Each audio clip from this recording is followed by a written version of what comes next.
It's Wednesday on Your View. Welcome to the show. I am Murayo Afolabi Brown. As always, I have the ladies with me. Hello, Mariam in the building. How are you doing?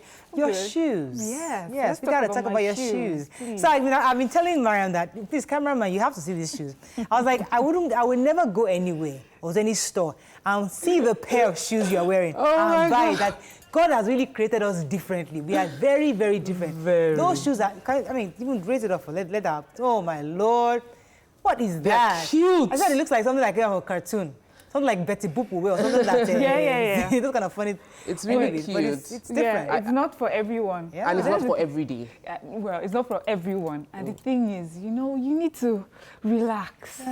You don't have to follow rules. I mean, everything else is so tough. In fashion. With your dressing, you need to be, you know, easy, breezy, and have fun. And that's what it is for me. So you're not the only one that hates it. My husband hates these shoes. No, I don't hate it. My husband actually hates it. Like, I don't like these shoes at all. I just don't understand it. But I'm happy. That's why I wanted you to give you time to explain. So people who are like you, I can identify, like, okay, we can buy pink shoes. Me, I can't buy that kind of pink shoes. Okay, so we all have our where we let go. I would dance on Instagram. Not everybody feels like that. Some people might feel like that's weird. So exactly. So that can be really, really weird for some people, but I will do it. That's me. That's like the peak for me. Mariam finds fun in exploring fashion, as eccentric as whatever might be. You see her with a big hand, big sleeves, whatever it is. That's her own thing. You know what's okay? I like that. I love to eat out. That's one thing I know I can spend ₦1 million on. If I get a nice, beautiful restaurant and they have the best cuisine, that's me. But unfortunately, you know, I can't do it alone now. Yeah, over time, things change. As in, things really change, and I'm very grateful to God. I mean, I'm loving my hair. So, yes, for those of you that are in doubt, this is my natural hair. Everything here is all mine. People still believe I'm using wigs. Jealous. Go ahead. No, but I just like, you know, because I have something coming later, so that they know that I'm doing something that is working. Why saw a picture of my natural hair, and she was like, as in, you're a disgrace, and I'll never speak to you again. Mariam. So let me tell you the thing about my hair. Once I take it out of the braids, it's long and full. But let fresh air just blow the tea like this. The tea shrinks, apart from shrinking, then it tangles, and then it cuts. Please, it's so high maintenance. You at least you have hair. Me, I had to lock it. Even with the lock itself, it's still not a beautiful locks because the underneath is still weak. Nice. Underneath is outside. Trust me, when God was sharing that hair, we all have what we're hiding. And when I was doing the confidence seminar, I was hearing some people sharing the things they are hiding. One lady sent me a message. I think she's all the way from Canada, and she was talking about how she was born with a skin condition that has no cure, and she made all her life decision based on that skin. And right now, she just feels so free to do what she wants to do and all of that. Like, she's been sharing all the things she's been doing. I'm like, oh wow.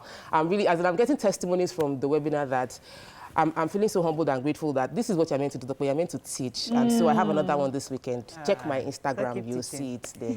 I'm just teaching. That's what I'm doing now. I'm just teaching. So please learn and teach us. Some of us, I can't teach to keep my life. So I like to learn from you. So please keep learning. Yeah. So we can come and learn I have information from you. I want to share. I'm like so eager to share. That's my. I feel so blessed to have friends, and you know that we have some resources around. You have YK, you have Nima. That if you have any problem in Nigeria, just call Nima. She will know the police. She will know who to call. Even if you have a small headache, she will know. I'm not worried. Just use this one. You'll be okay. You only called me yesterday and gave me some. You drink this one, drink that one, drink that one. That's Nima. So I know who to call. When I have anything that has to do with confidence, social media, I'll call you. When I see Mariam's phone call, I just see. Is it Instagram or what's she trying to figure out? Okay, it's Wednesday. Still add value. So much to learn. We're still on this COVID-19 matter. Very true. Because if anybody doesn't want to give TVC credit, me, I like to give your view and TVC credit because we've been happy on this matter that churches and mosques shouldn't open. So we are really happy and proud that our governor of Lagos State listened and he rescinded. And now everybody is staying in their house. It's key for leadership. So we're really happy. Key for leadership. So even if nobody wants to tell us, we appreciate. We take it without you telling us. Yes, we take the credit. We take the credit. We fought for this. We fought for it. Let's go on a break. We'll be right back. All right. So just.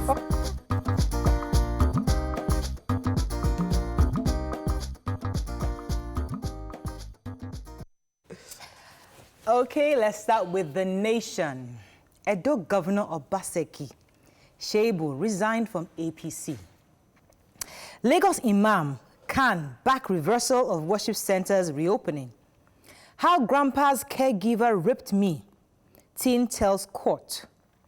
Resident doctors strike on as talks halt. Akeredolu, direct or indirect, Aketi is a goal. What varsities must do to reopen? Okay, let's start with the Lagos Imam. I mean, they're obviously also agreeing with the governor of Lagos State. Go ahead, so please. The Imam and the leadership of the Christian Association of Nigeria Lagos chapter have all agreed with Lagos State on not continuing with the opening of worship centers, and they're saying that for them, they think this is a good decision.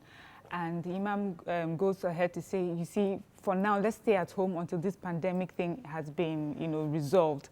And Allah can hear your prayers from home. And that's the same thing that the CAN leadership too was echoing. So, and he says that the governor is not doing this to spite anyone. It's really for our own good and for our own safety. And the Lagos State government is putting our health above anything else. That's just what. That's good. Okay, let's talk about the grandpa. I want to talk about the universities. Yeah. Okay. Because yes, the educational system. Now, the Honorable Minister for Education, Honorable Chukwuemeka Nwajubia, has announced that there will be 6 conditions before universities can open. But the one that really touched me was the cutoff mark they set for each of these institutions. I got 220 and I was not allowed to get into a university. Now, the cutoff mark for university is 160. In 2020, the cutoff mark for Polytechnic is 120. Now, those that will be teaching the next generation in College of Education, their cutoff mark is 100.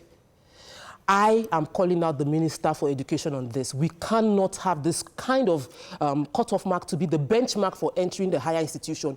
The educational sector is key to the future of Nigeria. We can't treat it like this. No country progresses without investing in human beings. These are our future. We have most of our population under 25, and they are going to be doing this. We need to. There's a flip side? Yes, there's a flip side to an argument like this, which is you cannot expect the students to give more than what they have been exposed to.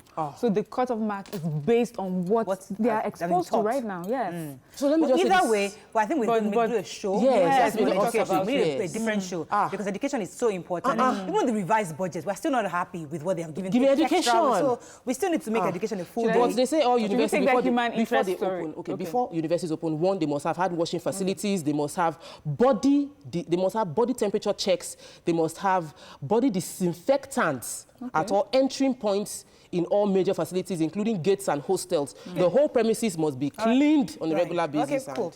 Let's just take one final question. Yes, so a 14-year-old girl was raped by her grandfather's carer.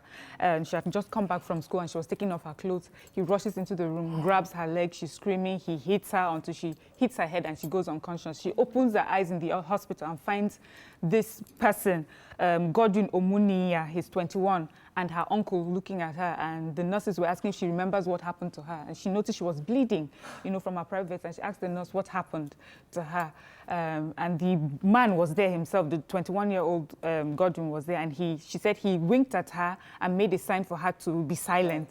But this has gone to court, and definitely, she'll get justice. Okay, moving on quickly now to the Punch. APC's worsening crisis. Appeal court upholds Ojeleye suspension. Obaseki heads for PDP. Businessman being investigated for 75 million naira fraud dies during COVID-19 test. NYSC camps should be closed for 2 years, says Oshimbajo. Court-martial dismisses ex-GOC over stolen 400 million naira. JAM varsities adopt 160, okay, you talked about that, as UTME cutoff mark. New electricity tariffs effective July, says Minister. And UK researchers list drug as likely COVID-19 cure. Okay, let's start with, who has a human interest story?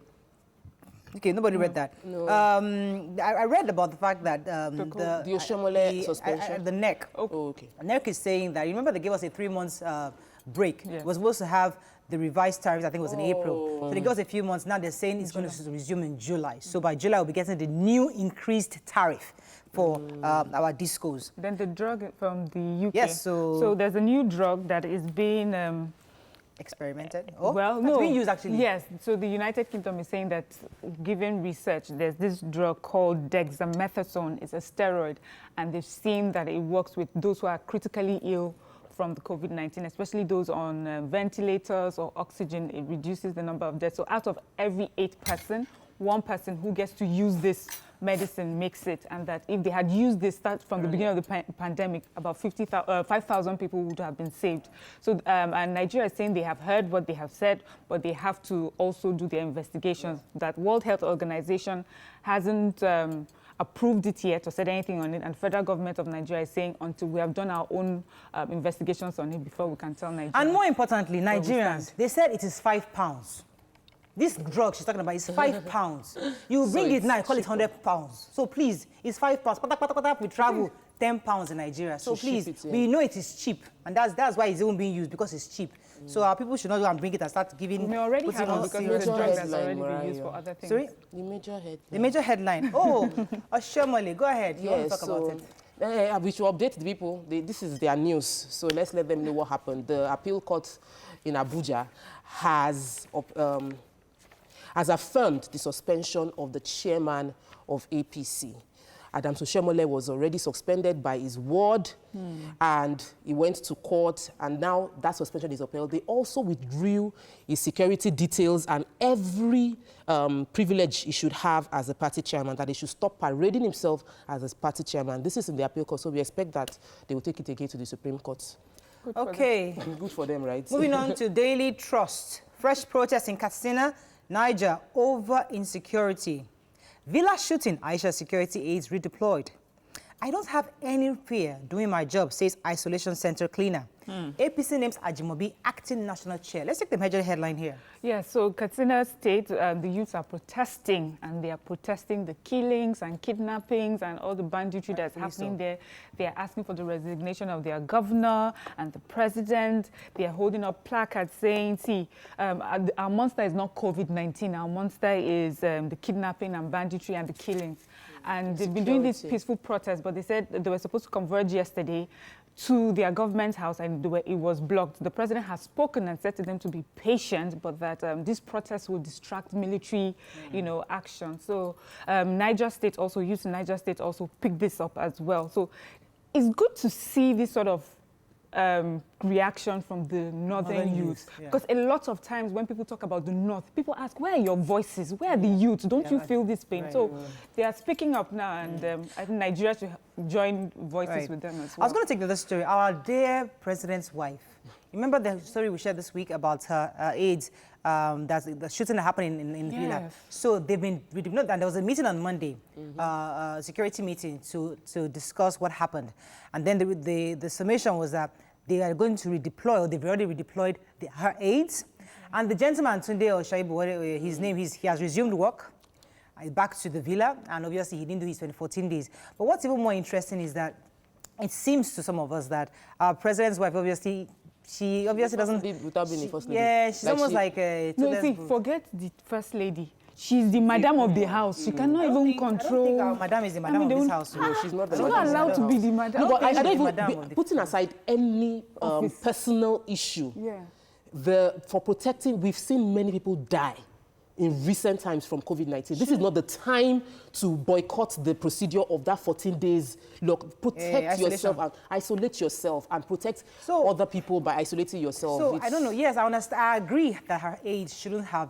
They took it too far. They took it a bit far. However, that guy should have been made to stay stay back for 14 days. Yes. Without being told. YK came back and she wasn't sick, but she respected herself and respected other people. Anyways, please, maybe we should carry placard. They should give our madam voice in that house. She's the madam of the house. Allow me be the madam of my house. Even if it's not written, we have given her that authority. She's the madam of Aso Villa. Please, whatever she says must stand. Anyway, let's move on to the Nigerian Tribune. We have very few seconds left. Appeal court affirms Oshomole. Let's find a story we've not talked about. Federal government threatens striking. You talked about that already. Okay, go ahead. So the doctors, the National Association of Resident Doctors of Nigeria, the national president had a meeting for 8 hours on Tuesday, and they ended up in a deadlock. They couldn't find a solution. And what the end result was that the Minister for Health, Osage Ohanire, said that if any other person after this meeting goes striking, you will be sacked. This meeting was also, present in this meeting, we also have the Minister for Labour and Employment, Dr. Chris Ngige. So my worry is... let me tell you something I read in that report. According to the report, the minister said that they should open a register for those who show up should write, so we can track those who do not show up to work. Yeah. He's saying that in this pandemic, there's no other country in the entire world where doctors will go out on strike in the pandemic, that it's totally wrong for them to decide that. I agree. But at the same time, the other world, do they pay them at the same time, there's no other country that will be owing their doctors. At this time. At this time either. So as much as you're saying you're not happy that the doctors are going on strike at this time, at the same time, you have to do what you got to do. Cost doesn't come without a cost. What cost them to be thinking of striking at this time is because they haven't gotten the resources. So nobody should sell that sentiment of... so it's not a flimsy reason that them to sack them. And that's happened before with Dr. Chris Ngige concerning ASU. I think ASU our also, leaders we need threatened to go them and study conflict management or something, because it's as if we struggle with that. Let's go on a break. We'll be right back.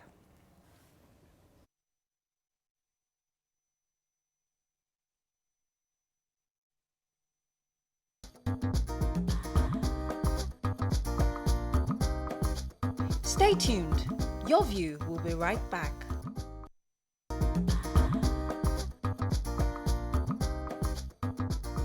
Welcome back to Your View. Thanks for staying with us. So every day we hear the increase in cases of COVID-19. Today on the show, our guest will give us more updates on the situation here in Lagos and across the country. But before we even go to that, we have to discuss other issues surrounding COVID. I mean, I cannot but think about the fact that even our president's wife was trying really hard to get somebody who returned from Lagos to do a 14-day compulsory isolation. And she found it so difficult to get that done. And then it became a shooting spree within the Aso Villa. Now, as much as the shooting was wrong, but the concept of her insisting on it makes a whole lot of sense. In fact, it's the NCDC policy. So that's somebody who is taking this issue of COVID-19 seriously. Juxtapose that with other situations here where we are just we come back from maybe Abuja, we stay here, no isolation, nothing like that, or you fall ill and you still go out. Yeah. You're not taking proper precaution. And here is a woman taking precaution. And I mean, it really bothers me. We'll bring in our guest in a moment. I'm not sure he's on here, but while we're trying to connect to him, what are your thoughts, especially with Aisha Buhari? I'm not really happy that it seems you would think that especially that group of people will be very aware of the impact of COVID-19. I mean, you just lost Abba Kyari to COVID-19. Right. How dare you come into... And also, I'm thinking, how dare you come into the presence of the president knowing that you have not taken the necessary precautions? So you are putting our president at risk. And his wife stands up to you. I mean, they had to tell you. And then you stand and then make it a whole deal. You know what? I've always wondered why Aisha Buhari and Patience were getting chummy. I'm thinking that woman is finding it difficult to, control her house. Patience had total control. Maybe she's asking Madam Pepe, I beg, how you take Dwam when you did here? No, please teach me because this is not working. You want to try Pepe? You enter even from the security they already know that yes, there's a madam in this villa. You can't just try that nonsense with the Patience, Jonathan. What nonsense is that? Either way though, but aside from that part, the point is that it's important for anybody who leaves your own vicinity, that travels out, should take that compulsory 2 weeks. It's standard. It's the responsible thing to do, and it's the responsible thing to uphold. So when it is not being upheld, then that means that there is no, we are not being equitable in how we are passing out justice, because we are expecting the citizens to do what leaders are not doing. And at that level, that echelon, that's Aso Rock. The least we would expect is that there will be the highest level of compliance with all the rules that they are the ones giving to us. They should be the one to ensure that anybody that has been out of the state, state travel is not right. Yeah. Now, it wasn't even traveling an essential thing. He's traveling to visit his wife, which is important, but he could do it because he's privileged. Then you now come back. And then you not take the necessary. And then you don't take. Some people have their wives that have given birth and they cannot travel right now. So you have a privilege, then the least you could do. Your job is not threatened. Your income is not threatened. I think it's time for our president's wife to go and visit her. Another visit to Pepe. They can do a Zoom meeting. Zoom meeting. Do Zoom meeting. Let's take the tips. Please help us. Show us the way. Yes. Show our woman the way. Please, we're told that our guest now is on the show. Joining us now is the Nigerian Medical Association Chairman on COVID-19 Lagos, our dear Dr. Japhet Olugbogi. Good morning, sir. Are you there? Yes, Yay, I'm here. Thank you, Mario, we haven't heard from you in a long while. How are you doing? I'm good. And you, how are you doing too? Great. I hope you are dodging COVID, though. I am. By Please, God's grace, we are. because we have you in our prayers, because we know you are on the front line. So tell us, I mean, 25 deaths in the last few days in Lagos State. That in itself, those figures were quite disheartening. Tell us, in your own as a frontliner, what are you experiencing? Has there been an upsurge, and how do you see it? What's going on within your space right now? Thank you very much once again for having me. As expected, cases are surging up. Like we said, sometime in April, we were just starting our own outbreak sometime in April. Because when you have a lockdown and people come out and we interact more, the more we interact with one another, the more we spread the virus. Like we have heard many times before, the virus is an unseen enemy. So cases will definitely surge up when people interact more, and that's exactly what is happening. And the more cases that surge up, the vulnerables will definitely, sadly to say, die on the road. Dr. Japhet, so that's what we are seeing now. We read in the papers this week that the PTF said that we, the people, are now the frontliners. That listen, practically, Oyolawa, as in we were now on our own on this matter. They've done what they can do. They put out the guidelines out there. There's so much monitoring they can do, but they've done that already. That right now, people have to take responsibility. So how do you intend to ensure that we are actually taking responsibility? Yes, thank you. I remember so many times we clamored for people to take responsibility. This particular question you asked is a very sensitive one, a very important one, because a lot of people right now don't believe that, well, as at 2, 3, 4 days ago, I don't know about this morning, they still don't believe that we have COVID-19 in Nigeria. And a lot of people have asked me, are you sure we have this in Nigeria? And I was like, hello, are you not reading the news? Are you not seeing what's happening? Have you not seen somebody that has COVID-19 or that at least was discharged from COVID-19 from the isolation center? So we have it in our society, and it's a collective effort. The government can only do what they can. All the civil liberty organizations, the NGOs, the partners, WHOs and all that, they can do all they can. But people have to take responsibility. Right. I entered a restaurant on Sunday, and because I was wearing my mask, the young lady there just looked at me. I noticed that she was giggling when I entered. And then the next thing was that, Oga, check COVID-19, never go. You don't go now. And I was like, hello, COVID-19 has not gone yet. In fact, we have several more cases of COVID-19 now. It will interest you that we are not testing enough because we don't have the capacity to test enough. So because we are not testing enough, we are not even picking all the cases that are in the community. People are dying. We are only aware of those who are popular and are VVIPs. How about those who are in the slums that are dying? Those who are in the villages, in the rural areas that are dying, that we don't know of, that may not have been diagnosed, that may not have been tested, that may not have had access to testing.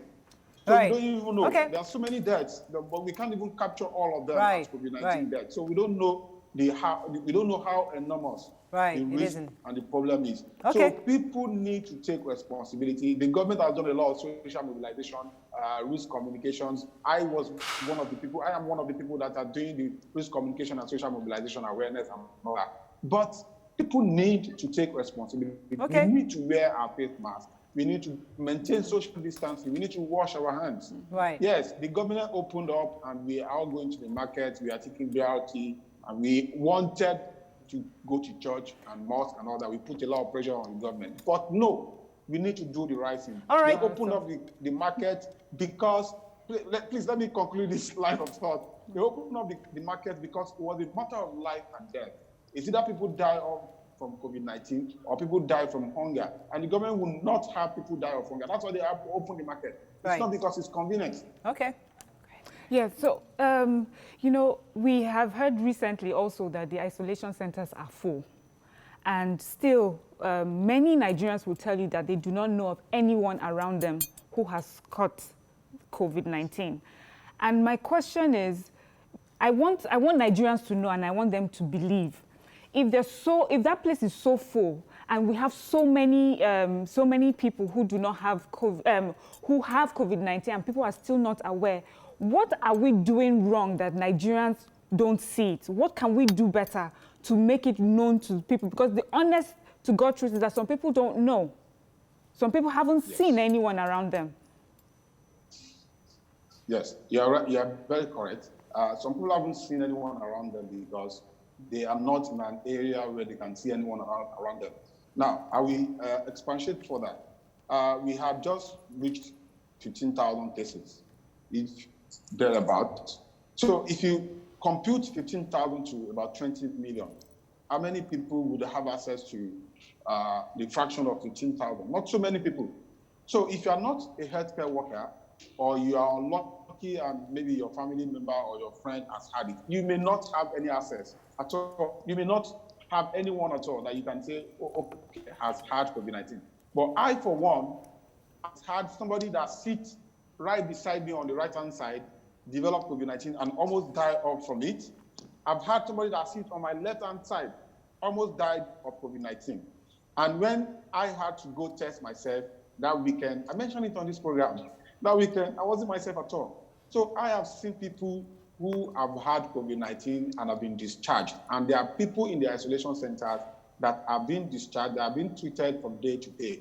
We have made a lot of noise. We are still making a lot of noise. I think what we can do is to continue making this noise. Is to continue enlightening people. The primary healthcare structure in all the local governments are doing a lot of community engagement. So people should just take us serious. Nobody can say in Lagos now that they have not heard one news or one information or one jingle or the other about COVID-19, or have not seen a flyer. Nobody can say that. It is skepticism that is happening, and because people don't even trust government in the first place. Now, the reason why people don't trust government... Let me pause you for a second. We'll talk about why... I think what is happening is that people don't trust... We'll talk about why people don't trust the government after this commercial break. Stay with us, we'll be right back.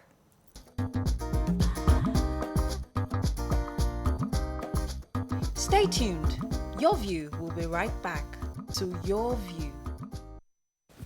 Thanks for staying with us. We still have Nigeria's Medical Association Chairman on COVID-19, Lagos chapter, Dr. Japhet Olugbogi with us. Dr. had a question here. Yeah, so before we went to the break, you were talking about the importance of, you mentioned the importance of the lack of trust from the government side. And I wanted to just hinge on that a bit, because we see this government, our leaders, flying around, having meetings, visiting people, commiserating. We see actions that do not correlate with the fact that we should be worried that we are in the middle of a pandemic. Actually, I feel like we're in the peak of a pandemic, but we don't see the actions correlating with that from the government. So some people will be like, but we saw the state governor went to Abuja, he went to Port Harcourt, they are having meetings, he came to Lagos, so why should I go that? But Naramali marketed himself on social media, they did a conference. Why should why should we trust the government? Why should we believe what they're saying when they're not showing leadership by example?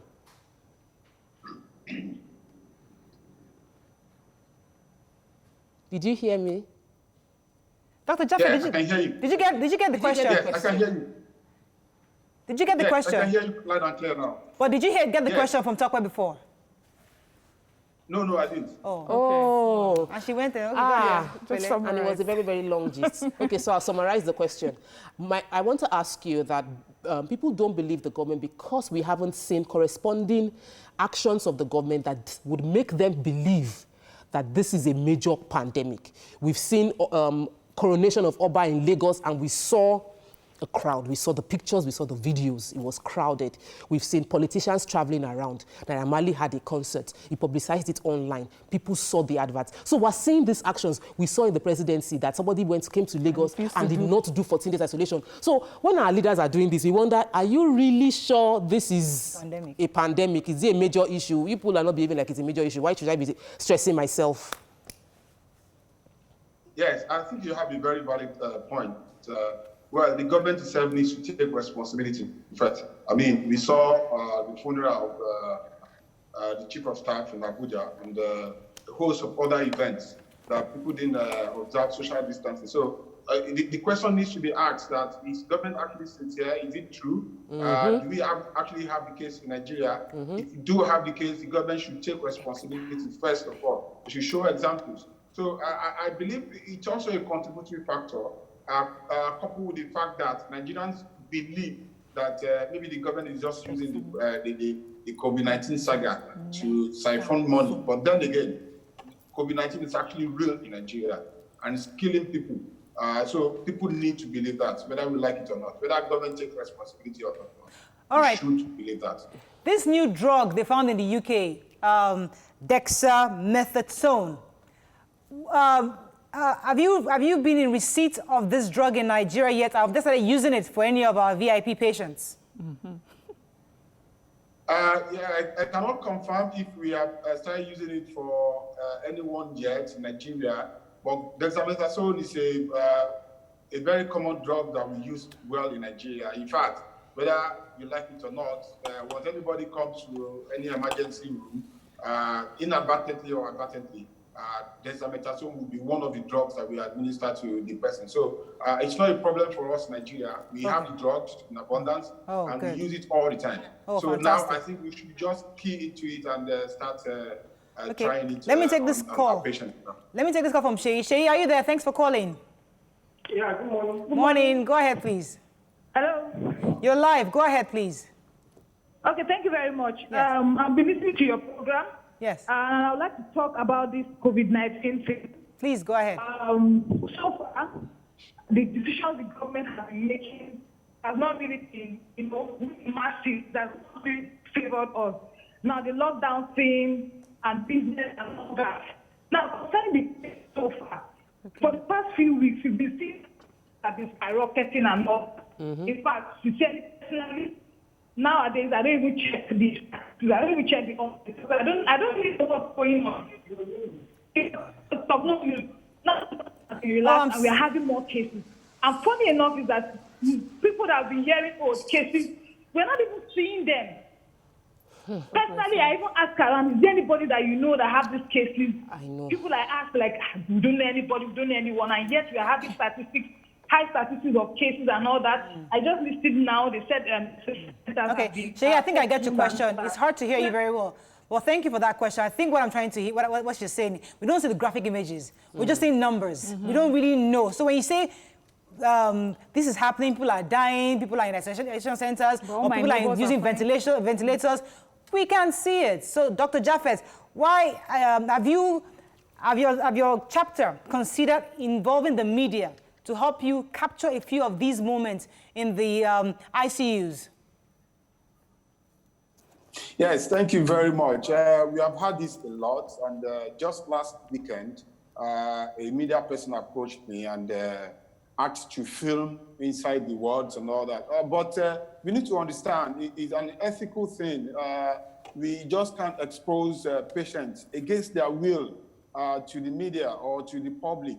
I think that's where the issue lies. We have patients on the wards. We have patients that are coming down with it, those who we even manage at home. But we just can't expose them without their consent to the media, or they can sue. They can sue us. They can sue the government. Yeah. I'm sure. But why is it? And we have also had cases of stigmatization. People who have come down with it, who probably come out for one way or the other, people are stigmatizing them. So that is where the problem lies. People just need to believe that professionals cannot tell a lie as to whether somebody has it or not. People actually have it. But we can't just come out to document and show the faces of people who are fighting for their lives. I have an in-law that came down with the virus, and it was a very big problem. We had to do whatever we can. Dr. Japhet, Dr. Japhet, all the videos you've been seeing internationally, did you see anybody's face? All the ones, listen, let's find a better excuse. Go ahead. Yeah, so that's where I was going. I said we keep looking for excuses. But the first I'm time we not saw... trying to make excuses, but I'm just telling you what is happening. We have considered this on many occasions. Experts have said, no, that's a no-go area. But maybe we'll consider it if that will make people believe it. No, you will consider it again. I will take back the message. I will take back the Okay, message. Dr. Japhet, we don't, Dr. Japhet, we're not more at the point where we're trying to consider, discuss, understand, and review. The numbers have gone up. People are dying. Videos have gone up. We've seen videos internationally where we don't see their faces. I don't see one person's face. This is 21st century. There are ways of doing these things. The point is that we've got to see it. Yes. So like abroad, especially when they lose health workers, frontliners, we see their pictures and people give them their last respect. I know that the frontliners here in Nigeria, we may have lost some people. We do not even see these people. We cannot even show our respect and thank them for what they have done. And when people see that people like you who have put their lives on the line and what they have to go through, it will sort of bring it home. Not everything has to be shrouded in secrecy. That's what we're saying. Don't talk. Let me take this call, Bjorn, if I go to talk. All right, that's noted. Bjorn, are you there? Yes. Bjorn, go ahead, please. You're live. Oh, this is my first time of calling. Welcome to the show, Bjorn. I want to support you people that people should be seeing the dead people taken to the morgue or those in the hospital, lying in the hospital, so that it can convince a lot of Nigerians. Yesterday, I was with some people, and they were telling me that that the government is just eating the money, that there is no COVID-19. And I was trying to convince them there is COVID-19. A lot of things I told them, but they refused. Even the educated ones, they don't believe there's COVID-19. Right. When you ask that... Oh, thank you very much for that. You're very correct. Yes, go ahead. So I agree. People don't believe there's COVID-19, but we've said it over and over on this show. We know somebody, and we know somebody, and we know people that have died. Yeah. So it's not a case of don't believe it. If you believe every other thing we say on this show, then you should believe this. COVID-19 is in Nigeria, and it is killing people. And it's real. So let me put that on one side. Please, Dr. Japhet, can you please help me understand why we are still going ahead with opening the economy, with gathering people? So we stop people from going to church, but they're going to the markets. They are going to shops. Lagos Island is open. Trade fair is open. The crowd still comes out of trade fair on Monday, Wednesdays, and Fridays. When we know that we feel like we're in the peak of this crisis, we shut down when we had less than 100 dead people. Now we are having over 500 cases confirmed, and we are now easing this lockdown. Is this the right decision? And to connect to that also, are we now going to this herd immunity level where we're just letting everybody, we might all get it, survival of the fittest? Survival of the fittest. Is that where we are right now? Go ahead, please. Yeah, thank you very much. You made a very valid point. If I may tell you honestly, I was one of the strong advocates for a lockdown. I mean, in fact, I advocated for a total lockdown. But as we can see, our economy is very, very subsistent on trading and money exchanging hands and all that. We are an imp-based economy, and people who are not government officials actually depend on trading, especially in Lagos. So if people don't work for 1 week, they don't eat for the next 1 week. I think this is what's one of the reasons that informed the government of opening up the economy. Now, government has opened up the economy. Dr. Japhet, do we have a connection issue? It's not a decision for one person. Yes, I'm with you now. Go ahead. It's not a decision for people like me to make. It's government policy, and it is coming from the top. We all just have to roll with it. It doesn't mean that I agree with it. It doesn't mean that I advised for it. But people, there's a lot of pressure on government. Even we can see just recently, a lot of big-time religious leaders, they're putting a lot of pressure on government. Right. A number one advocate of non-opening of churches.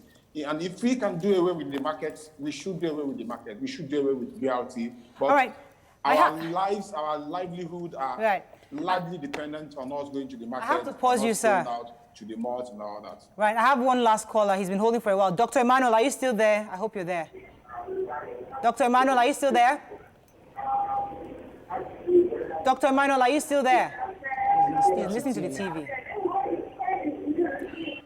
Okay, I might have to just go on a break then. Unfortunately, Dr. Japhet, thank you so much for joining us. We have to leave it at that today. We'll still bring you back some point later on. We'll be speaking with the Nigerian Medical Association Chairman on COVID-19 Lagos chapter, Dr. Japhet Olugbogi. Let's go on a break. We'll be right back.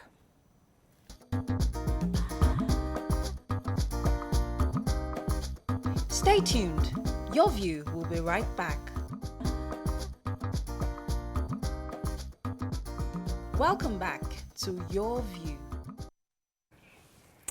Thanks for staying with us. Globally, one of the sectors disrupted by the effects of the ongoing pandemic is education, with about 1.5 billion learners out of school and over 400 countrywide school closures. Teachers in low-income areas are also heavily affected by the spread of these infectious disease and the closure of the schools, as their salaries were directly affected by the COVID pandemic. Now, joining us on the show is a social entrepreneur, trained teacher, and a school administrator, Adeola Ojeleye. Good morning, are you there? Okay, we're still trying to link up with her in a moment, but while we're trying to do that, let's take a few tweets from the previous topic. Do you have that? Okay, let's take a few tweets on COVID. Damilari says, we all know COVID-19 is real, but the government can't be adding yeast to the numbers anyhow. Their plan is to scare Nigerians through this amount of cases, but they don't know that we are even smarter than them. Give us the actual facts of this pandemic. That's okay, from Damilari. Let me just take this non-COVID, but I think we should address it. Jonathan Isaiah says, why are you people trying to justify the actions of the First Lady? What our ADC did was assault and attempted murder. We were not talking about that. That was, as we said, it was taking it too far.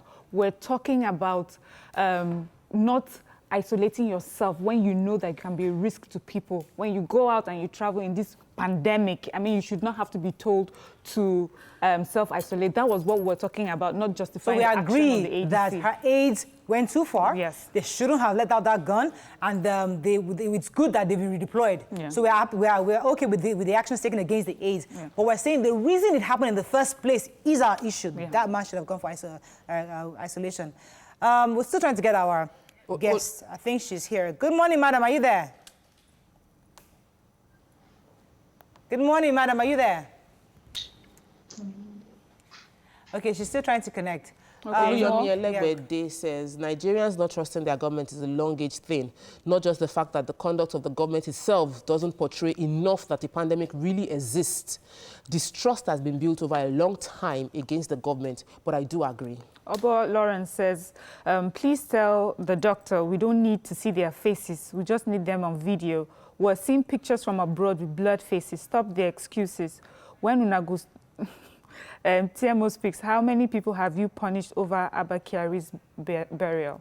Okay, so our focus right now is actually we're moving now to education. Now, we're going to bring in the school administrator, Adeola Ojeleye, very soon. But the conversation really is the fact that how are the low-income private school teachers, how are they surviving? Because some higher-end private schools are somewhat paying 50%, 70% salaries to their teachers at this time. Some are even getting full salaries. But the low-income private schools are having serious trouble because the children are not around, they're not in school, and they're having difficulty paying the teachers at all. So how have they been managing themselves? That's going to be our focus when we go after this break. Stay with us, we'll be right back.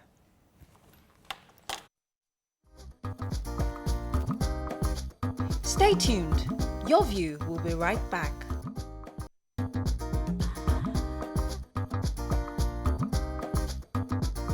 Welcome back to Your View. Thanks for staying with us. So we're trying to get our guest on the phone for a while. She's a trained teacher and a school administrator, Adeola Ojeleye. Good morning, madam. Are you there now? Good morning, I'm here. Yes, good to have you. So we're going to go straight into it because it took a while to get you connected. Private school teachers obviously are having a hard time. Yes, the schools are closed. How have you been coping with paying the fees of your teachers?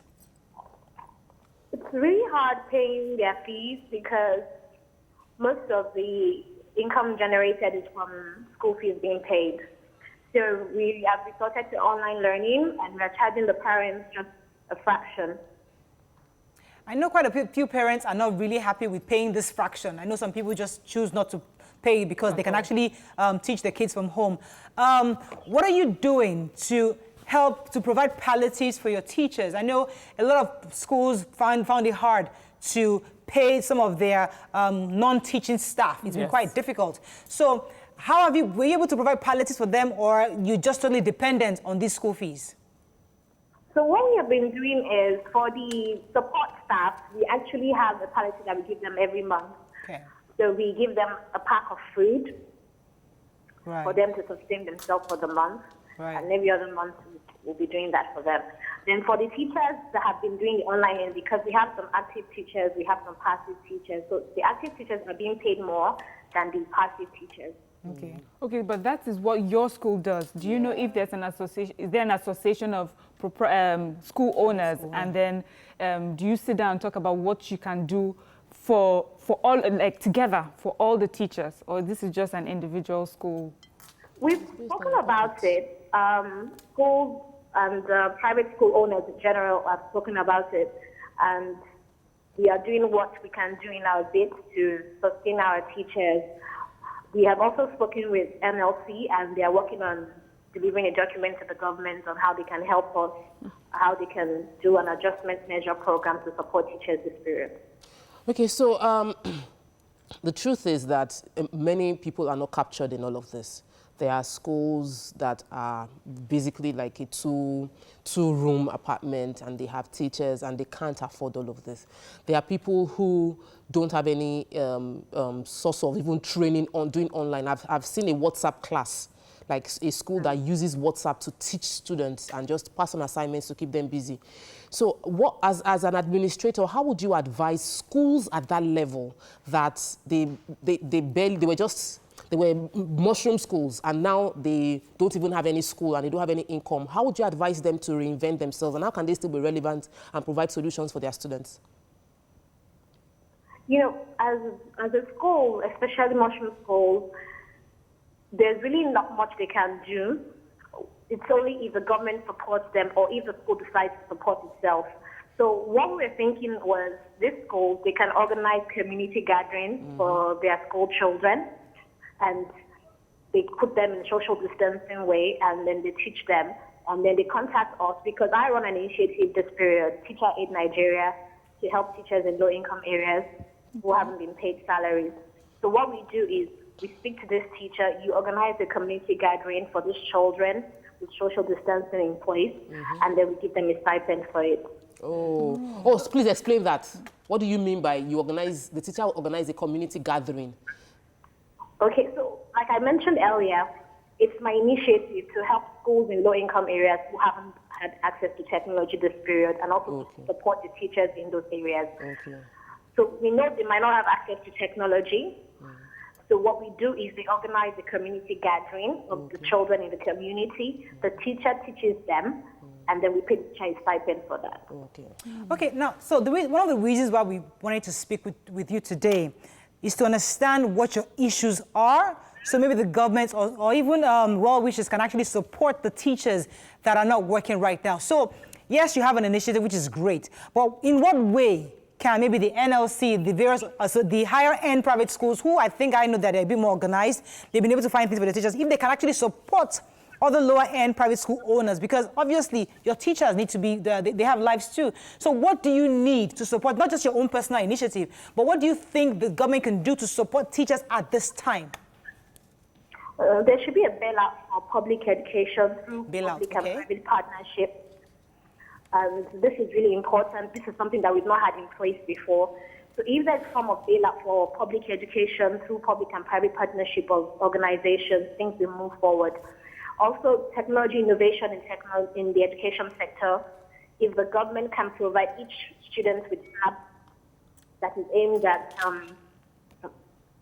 that has all the books or all the subjects that they are supposed to learn this period, and they can access it at any time. Also, we are thinking that the government can probably start a COVID-19 adjustment measure program and include teachers in it. Right. So they know there's something for them to fall back on at the end of the day. For example, in Ghana, the Private School Association has come together, and they are demanding a stimulus package from the government. I don't think we're really doing that here in Nigeria. We are not really pushing for it, but in Ghana, they are really pushing for it. So if we have somebody stand up amongst the school administrators and speak to the government, I'm sure they'll provide something for the teachers. So for example, like a device, for example, like you said, a device that has all the curriculum in it, That makes, because obviously teaching today is going to be online. Technology is here. I mean, we fast forwarded into technology anyway. So at the most remote regions in our country, whether they like it or not, many of them would have to start using data, would have to start using online services. So are you saying that if the government helps in supporting us with devices, for example, for the children to have in their classes, teachers can actually teach remotely from wherever they are? That could be an option.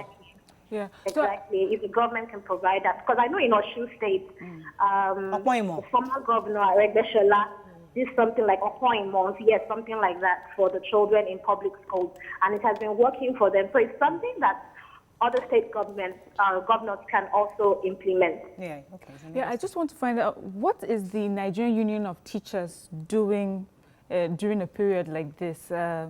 I wonder how relevant, how strong is their voice when it comes to supporting teachers or pushing the agenda of teachers in a pandemic?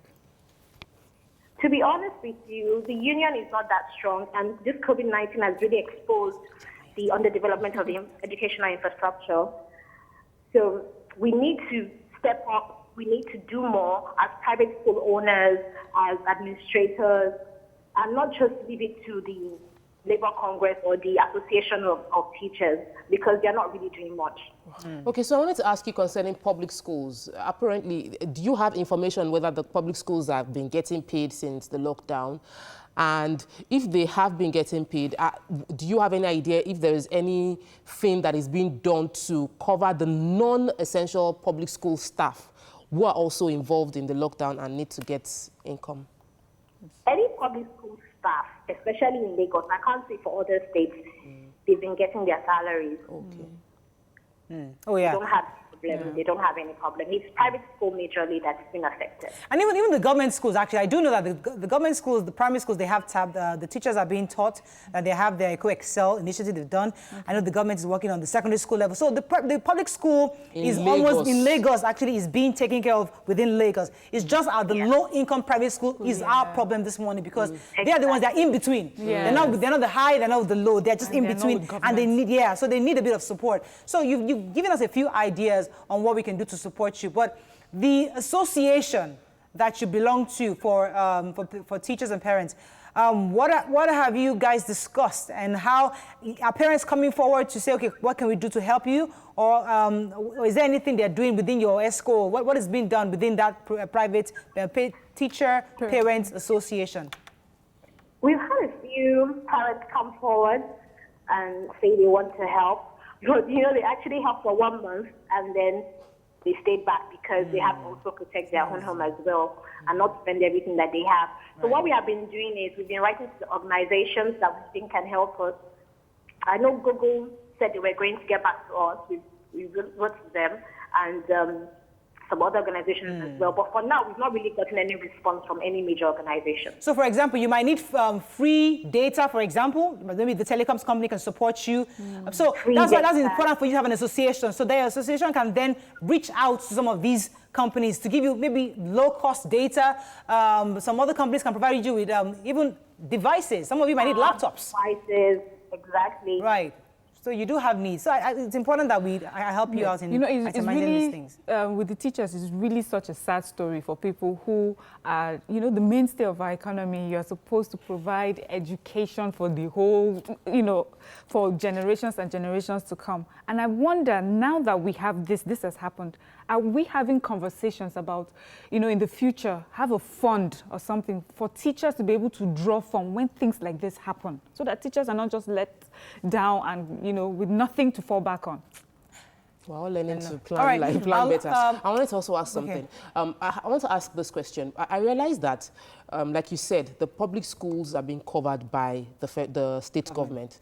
The private schools that are medium to high class have the funds, savings to cover up, and the students are still, parents are still paying. But the low income school, is there anyone, can you advocate to provide an umbrella where teachers of low income schools can form an association within this period and get help from the state government? I know we know for Lagos it is responsible. Is there a way we can galvanize to get such helps or palliatives to directed at teachers within this bracket that we've highlighted that are not able to earn a living within the lockdown? I've actually spoken to some teachers in Ikorodu, and I think they have like an association of teachers in Ikorodu.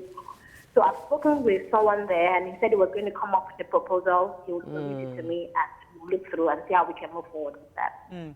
Thank you so much, Adeola. I'll let you go at this point. Thank you so much for joining us and sharing your thoughts with us on this issue. We've been speaking to a trained teacher and a school administrator, Adeola Ojeleye. Thank you for joining us. So, we'll take a few tweets on this. Yes, go ahead. So Saul says, I work in a low-income earning school here in Ibadan. Seriously, it's been a tough time. The last time I received a full salary was February. I got 30% in March, and since then, nothing more.